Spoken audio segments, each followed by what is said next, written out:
네, 오늘 아침에 묵상할 말씀은 사무엘하 9장 3절에서 8절입니다. 9장 3절에서 8절입니다. 거룩하신 하나님의 말씀입니다. 왕이 이르되 사울의 집에 아직도 남은 사람이 없느냐? 내가 그 사람에게 하나님의 은총을 베풀고자 하노라 하니 시바가 왕께 아뢰되 요나단의 아들 하나가 있는데 다리 저는 자이니다 하니라.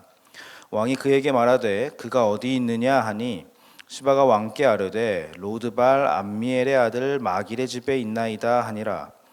다윗 왕이 사람을 보내어 로드발 암미엘의 아들 마길의 집에서 그를 데려오니 사울의 손자 요나단의 아들 무비보셋이 다윗에게 나와 그 앞에 엎드려 절하매 다윗이 이르되 무비보셋이여 하니 그가 이르기를 보소서 당신의 종이니이다. 다윗이 그에게 이르되 무서워하지 말라. 내가 반드시 내 아버지 요나단으로 말미암아 내게 은총을 베풀리라. 내가 내 할아버지 사울의 모든 밭을 다 내게 도로 주겠고 또 너는 항상 내 상에서 떡을 먹을지니라 하니 그가 절하여 이르되 이 종이 무엇이기에 왕께서 죽은 개 같은 나를 돌아보시니까 하니라. 아멘. 다윗이 왕이 되었고 요즘 묵상을 하다 보면은 다윗이 아주 잘 나가고 있습니다. 굉장히 승승장구하고 있는데 하나님이 보호하셔서 이방 국가에서 연전연승을 거두고 있고 또 정치적으로도 꽤나 안정이 되어 있는 모습을 우리가 볼 수가 있습니다. 그러니까 고생을 많이 했으니까 다윗이 고생 끝에 낙이 왔다 이렇게 볼 수도 있겠죠. 그러니까 다윗이 지금 하나님을 향한 감격과 감사 속에서 왕노릇을 아주 잘 하고 있는 것입니다. 그러던 어느 날 다윗이 생각합니다. 내가 지금 이렇게 왕이 되어서 하나님과 동행하고 이렇게 잘 살 수 있는 것이 따지고 보면 내가 사랑했던 그 형님 요나단의 그 희생과 사랑이 거름이 되어가지고 오늘날 내가 있는 것인데 요나단을 생각해서라도 내가 사울의 집안 사람들을 좀 보살펴야겠다, 돌봐야겠다 이런 생각이 드는 겁니다. 그래서 사울의 집안 사람들이 남았는지 이렇게 수소문을 하기 시작하는 것이죠. 그러다가 결국 무비보셋이라는 요나단의 아들을 찾아내서 오늘 초청해서 돌보았다라는 내용입니다. 그러니까 이것만 봐도 다윗이 참 좋은 사람이에요. 보통 사람들 같으면은 힘들게 고생하다가 성공하게 되면은 나를 힘들게 했던 그 사람에게 복수하고 싶은 마음이 생기거나 잘 사는 모습 막 억지로 보여주고 싶은 마음이 들기 마련입니다. 그리고 또는 적극적으로 보복하지 않더라도 그동안 너무 고생한 것에 대한 보상 심리가 성공을 하게 되면은 발동을 해가지고 삶이 흐트러지거나 방만해지거나 이렇게 되기 마련이죠. 다윗이 사실 얼마나 억울하게 긴 시간 동안 괴롭힘을 당했습니까? 보통 이렇게 정권이 바뀌게 되면은 전 정권 인사들에게 보복을 하고 복수하고 숙청하는 것이 일반적이죠. 근데 다윗은 그 중에서도 이 전 정권 사울의 집안과 굉장히 거의 최고 수준의 갈등을 겪어온 사람이잖아요. 그러나 다윗이 지금 안정을 찾고 정권을 쥐고 나서 지금 하고 있는 일은 가만히 자신이 받은 은혜에 대해서 돌아보면서 지금 감사를 고백하고 보은하고자 하는 것입니다. 그것이 참 수준 높은 신앙인의 모습이라고 할 수 있겠습니다. 보복하지 않고 오히려 보답하는 것이죠. 여러분도 느끼시겠지만은 사람이 은혜를 기억한다는 것은 굉장히 생각보다 쉬운 일이 아닙니다. 우리 인간이라는 존재는 본성적으로 남 탓을 하기 때문에 일이 좀 잘못되면은 다 저 사람 때문이고 일이 좀 잘 되면은 다 내 덕분인 것이죠. 우리는 그렇게 생각을 합니다. 그러나 곰곰이 생각해 보면은 나 혼자서 되는 일은 사실은 아무것도 없는 것이고 세상은 모든 것이 연결되어 있고 우리는 늘 은혜 속에 살아가고 있습니다. 다윗에게는 이것을 바라볼 수 있는 신앙의 눈이 참 발달되어 있었던 것 같아요. 그래서 다윗은 내가 잘 되었을 때 하나님에게 감사하는 것은 당연한 것이고 거기에 그치지 않고 지금 그 하나님의 은혜가 누구를 통해서 나에게 전달되었는지를 생각하고 생각하는 것에도 그치지 않고 적극적으로 그 사람을 찾아서 보훈하기 위해서 대상을 수소문하고, 그리고 사실 별 관계도 없는 그 요나단의 아들 무비보셋을 결국에는 찾아내어서 왕의 식탁 앞에 앉혀서 함께 식사를 합니다. 이 무비보셋은 5살 때 전쟁 중에 유모가 도망가다가 떨어뜨려서 절름발이가 된 사람이라고 성경이 설명하고 있습니다. 절름발이라는 것은 인생이 고달팠다, 고달픈 인생을 살고 있다라는 것을 보여주는 것이죠. 또 한편으로 생각해 보면은 무비보셋이 다윗에게 이렇게 초대를 받아서 선대를 받지만은 속으로 또 얼마나 불편했을까 싶기도 합니다. 사울의 손자로서 자신은 사실 다윗에게 죽임을 당해도 할 말이 없고, 찾아와 가지고 다윗 왕이 당신을 찾는다라고 했을 때 얼마나 조마조마했겠어요. 실제로 사울의 혈육들은 다 정치적으로 또 어떻게든 다 죽임을 당했거든요. 그런데 어쩌면 자신은 전쟁통에 이렇게 절름발이가 되었기 때문에 정치적인 어떤 싸움에서는 완전히 배제가 되었을 것이고, 그렇게 목숨만 부지한 채로 숨어서 연명하면서 스스로에 대한 연민과 고통 속에 살아가던 사람이 아마 무비보셋이었을 것입니다. 그래서 다윗에게 무비보셋은 이렇게 얘기하는 겁니다. 이 종이 무엇이기에 왕께서 죽은 개 같은 나를 돌아보시나이까, 이렇게 표현하는 거예요. 그러니까 자신을 죽은 개라고 여기고 있던 그런 아주 자존감이 낮아진 상태의 그런 사람이었습니다. 그러니까 다윗은 쓰러져가는 이 죽은 개였던 무비보셋을 굳이 찾아낸 이유를 3절에서 설명하고 있습니다. 내가 그에게 하나님의 은총을 베풀고자 지금 찾아내고 있는 것입니다. 하나님의 은총을 베풀려고 지금 무비보셋을 찾고 있습니다. 내 은총이 아닙니다. 하나님의 은총입니다. 우리는 하나님에게 받은 은혜와 사랑을 베푸는 사람들입니다.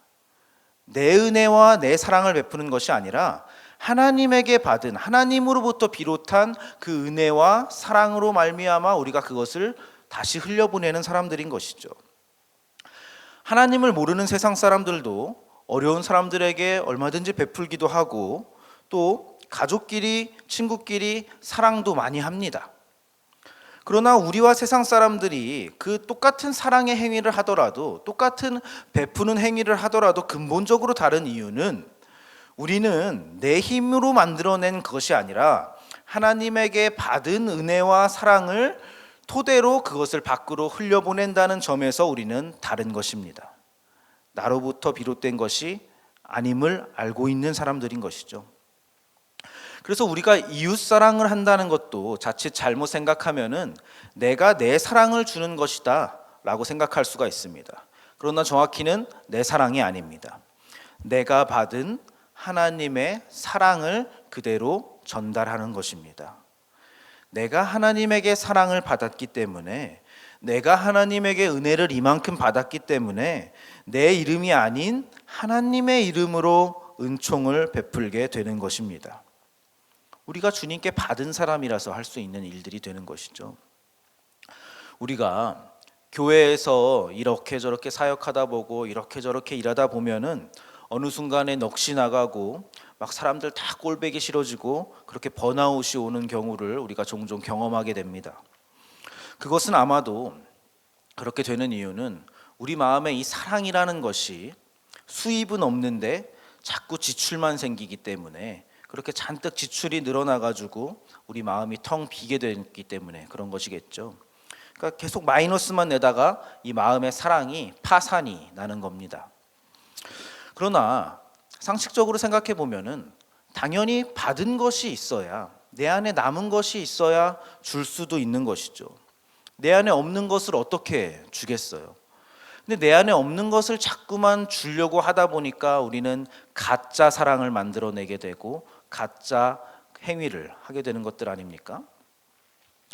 그러니까 여러분, 애쓰고 고생하는 것도 좋고 또 헌신하는 것도 좋지만은 혹시 내가 조금 너무 지치고 내가 너무 힘들다면은 잠깐 멈추고 쉬면서 먼저는 좀 마음을 채우고 사랑을 채우시기를 권면을 드립니다. 바닥 자꾸 긁어가면서 하지 말고 내가 먼저 하나님의 은혜를 충분히 묵상하고 또 아버지의 사랑으로 충분히 채워지고 내가 은혜와 사랑으로 충만해서 내 안에 사랑과 감격이 넘쳐 흐를 수 있도록, 그래서 그 넘쳐 흐르는 사랑으로 이웃에게 자연스럽게 은총을 베풀 수 있도록 그렇게 하나님의 은혜와 사랑을 흘려보낼 수 있도록 말입니다. 근데 그렇게 멈춰서 가지고 내 사랑을 채우고 곰곰이 묵상하다 보면은 정말 나에게 늘 그렇게 마이너스만 있었는가라는 생각이 들 겁니다. 그렇지 않다는 걸 발견하게 되겠죠. 우리는 참 연약해서 하나님께 받은 어떤 사랑의 수입들, 그런 것들은 금방 까먹어 버리면서 지출은 또 부풀려서 기억해 두는 사람들이지 않습니까? 그러니까 가계부를 잘 써서 기억해 둬야 되는 것입니다. 오늘 다윗도 그 일을 한 것입니다. 오늘 다윗은 자신의 사랑의 가계부에서 요나단이라는 수입 내역을 찾아냈습니다. 하나님이 보내신 나의 사랑하는 형제 요나단이 있었기에 오늘 내가 있음을 기억합니다. 요나단을 통해서 하나님의 은혜와 사랑이 얼마나 컸는지를 확인합니다. 그리고 하나님에게 값없이 받은 그 사랑을 값없이 베풀기로 결심합니다. 죽은 개를 찾아가고 그 죽은 개를 일으켜 세웁니다. 사랑하는 말씀상 공동체 성도 여러분, 오늘 하루는 우리 마음에 있는 사랑의 가계부를 한번 정리해보는 시간을 가졌으면 좋겠습니다. 우리가 무심코 잊어버리고 지나가버린 하나님의 은혜와 그 사랑의 수입 내역들을 찾아서 기록하고 기억해냈으면 좋겠습니다. 혹시 우리 마음에, 혹시 내 안에 사랑이 고갈되어 계신 분들이 계시다면은 너무 서두르지 말고 다시 천천히 채우는 시간을 가졌으면 좋겠습니다. 혹은 반대로 너무 감사하게도 내 안에 아직 사랑의 여유가 있다 하시는 분들이 계시다면은, 하나님께 받은 그 은총들이 떠오르는 분들이 계시다면은 주변에 쓰러져 있는 무비보셋 같은 이웃을 찾아가서 주님의 은총을 베푸는, 하나님의 은총을 베푸는 그런 용기 있는 하루가 되시기를 기도하겠습니다. 기도하겠습니다. 하나님 아버지, 우리가 받은 구원과 은혜를 기억하고 떠올려 봅니다. 잊고 지나가서 감사하지 못했던 하나님의 사랑들도 생각해 봅니다. 오늘 여기까지 온 것이 다 하나님의 은혜고 또 신실하신 아버지의 인도하심이었음을 우리가 고백합니다. 이제는 어리석은 우리에게 그 받은 은혜의 크기를 실감할 수 있는 지혜를 허락하여 주옵소서. 그렇게 넉넉하여져서 우리 주변의 이웃에게 찾아가 사랑을 전할 수 있는 그런 적극적인 그리스도인이 되게 하여 주옵소서. 그렇게 우리의 삶으로 그리스도를 선포하게 하옵소서. 예수님의 이름으로 기도드립니다. 아멘. 네, 이 시간 다음과 같은 기도 제목으로 함께 기도하겠습니다. 지금 들은 말씀이 내 삶으로 이어지게 하옵소서. 동네 세며줄 성경 말씀 묵상과 순장들을 통해 동네들이 든든히 세워지게 하옵소서. 미주 동네 세며줄 세미나에 큰 은혜를 주시고 세미나를 인도하시는 담임 목사님에게 성령의 능력을 더하여 주옵소서. 다바라 학교를 통해 다음 세대가 살아나고 동안클럽을 통해 모든 시니어분들이 주님 안에서 행복하게 하옵소서. 육체의 질병과 마음의 질병으로 고통받는 성도들에게 회복의 은혜와 평안의 은혜를 베풀어 주옵소서. 수험생, 취업준비생들에게 필요한 지혜와 인내를 주셔서 준비한 대로 노력한 대로 좋은 열매를 얻게 하옵소서. 개인의 기도 제목과 공동의 기도 제목으로 다 같이 기도하시고 삶의 자리로 나아가겠습니다.